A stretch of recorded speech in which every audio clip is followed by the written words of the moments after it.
शेत खातंय अशी अवस्था बोर्डाच्या परीक्षेमध्ये पाहायला मिळते। बोर्डाची परीक्षा कॉपीमुक्त वातावरणात करणार यासाठी अनेक योजना, विविध विशेष योजना शिक्षण विभागाकडून राबवल्या गेल्या, महामंडळानं राबवल्या। मात्र अहिल्यानगरात चक्क नायब तहसीलदारच विद्यार्थ्याला कॉपी पुरवत असल्याचा धक्कादायक प्रकार उजेडात आलाय।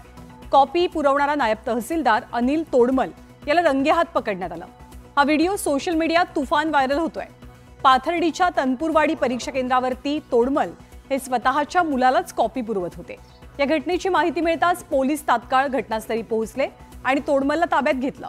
त्यानंतर तोडमल कुणाशी तरी फोनवरती बोलत असल्याचा व्हिडिओ सुद्धा समोर आला। तोडमल नेमका कुणाला फोन करत होते आणि बोलणं काय झालं हे मात्र स्पष्ट नाहीये, पण परीक्षेत गैरप्रकार करणाऱ्यांवरती गुन्हा नोंद करून अटक करू असं शिक्षण मंडळाच्या अधिकाऱ्यांनी सांगितलं होतं।